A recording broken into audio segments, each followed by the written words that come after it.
নমস্কার, আমি বৈশাখী। আমার এই ছোট্ট ইউটিউব পরিবারে আপনাদেরকে জানাই অনেক স্বাগত। আজকেরও চলে এসেছি একটা নতুন ব্লগ নিয়ে। আশা করব আপনাদের এই ভিডিওটা খুব ভালো লাগবে আর আপনারা প্রথম থেকে শেষ পর্যন্ত আমার এই ভিডিওর সাথে থাকবেন। সকালে ঘুম থেকে উঠেই আমি চিন্তা করে নিই যে আজকে কোন কাজটা করব।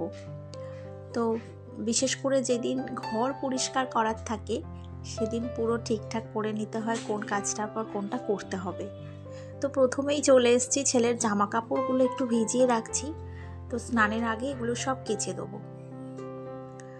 আর আমার এই ছোট্ট ঘরটাকে আমি কিভাবে ডিপ ক্লিন করে পরিষ্কার পরিচ্ছন্ন করে রাখি সেটাই আর কি আপনাদের সাথে একটু শেয়ার করব। তো চলুন।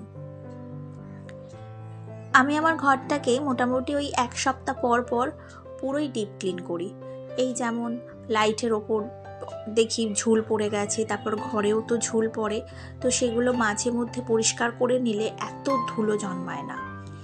আর এই যে জানালার পর্দাটা অনেক মাস ধরে লাগানো আছে, আমি এটা পাল্টাবো করে করে আর পাল্টানোই হচ্ছে না, তো সেটাই ভাবলাম যে আজকে পাল্টেই ফেলি। আর এই যে এই জানালার পর্দাগুলো আছে এগুলো সব কাঁচা, এগুলোই আমি আজকে লাগিয়ে দিচ্ছি। আর পুরনো পর্দাগুলো আমি সব মেশিনে দিয়ে দেবো, মানে কাঁচা হয়ে যাবে, আবার তুলে রাখবো, আবার এগুলো কিছু মাস পরে লাগিয়ে দেবো। তো এইভাবেই দুটো তিনটে সেট থাকলে এই একটা সুবিধে আর কি। আর আমার এই জানালার পিছনে না কিছুদিন আগে দেখছিলাম একটা কাঠবিড়ালি বাসা বাঁধছে, তো সেই জন্য এই জানলাটা সেরকমভাবে খুলতেও পারিনি। হুট করে যদি কাঠবিড়ালি ঘরে ঢুকে যায় তো সর্বনাশ। তো এখন দেখলাম আর সেই বাসাটা নেই, তো সেই জন্য আর কি এই জানালা খুলে সব পরিষ্কার করে নিয়েছি। আর এখন তো গরমও পড়ে গেছে, এবার এসি চালানোর দিনও চলে এসছে, সেই জন্য এসিটা ওই ওপর থেকে একটু খুলে ওই ভেতর থেকে পুরো পরিষ্কার করছি। এত ধুলো কি বলবো এসির ভেতর। তো এই ঘর যখনই ডিপ ক্লিন করি এইভাবেই আর কি সমস্ত জিনিসগুলো পরিষ্কার করে নিই। আর এদিকে আমার শাশুড়ি মা আজকে ডালিয়া বানাচ্ছে, যেহেতু আমি ওদিকে আমার ঘরটাকে পরিষ্কার করছি, তাই মা এদিকে টিফিনটা সবার জন্য করে নিচ্ছে। তো সবারই আর কি ডালিয়া বসিয়ে দিয়েছে, তো এইটাই আর কি সবাই খেয়ে নেব। আর ঘর পরিষ্কার করার পরে দেখবেন অনেক ধুলো পড়ে এই। আর আমি আজকের ঘরটা মানে ওপরে ঝুলও ঝেড়েছি, কিন্তু ওই ভিডিওটা না আমি মানে আমার ডিলিট হয়ে গেছে।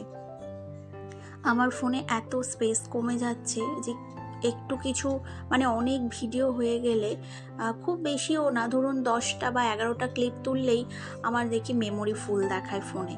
তো সেই জন্য কিছু কিছু ভিডিও ওই ডিলিট করতে হয়, তো সেই কারণেই আর কি ঘর ওই ঝুল ঝাড়ার ভিডিওটা ডিলিট হয়ে গেছে। আর ঘর পরিষ্কার করার পর বিছানার চাদরটা তো পাল্টাতেই হবে, কারণ এত ধুলো পড়ে যে বিছানার চাদর না পাল্টে কি উপায় আছে বলুন। তো সেই জন্য একটা ভালো চাদরও পেতে নিচ্ছি। আর আমি আমার এই বক্স খাটের ওই বক্সেই আর কি সব বিছানার চাদর, বালিশের কভার এগুলো সব রেখে দিই। যখন চাদর পাল্টানোর থাকে বা বালিশের কভার পরানোর থাকে তখন ওই বক্স থেকে বের করে করে আর কি সব পরাই।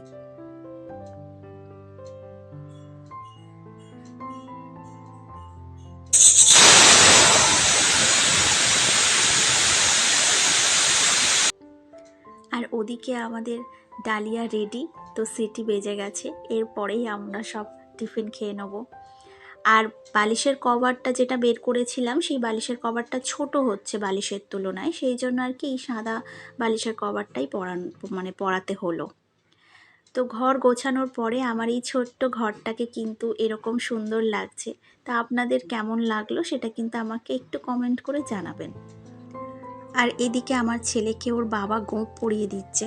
এই গোঁফগুলো ওদের স্কুলে একটা প্রোগ্রামের জন্য কিনতে হয়েছিল, তো সেগুলোই আছে।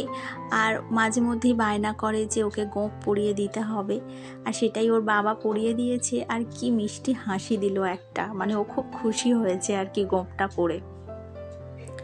আর মা এদিকে আলুর দম বসিয়েছে, তো কিছু কিছু আলু সেদ্ধ হতে চায় না বলে মা কী করে, ভালো করে কড়াতে কষিয়ে প্রেশার কুকারে দিয়ে অল্প মানে একটা সিটি দিলেই মোটামুটি হয়ে যাবে আলুর দম।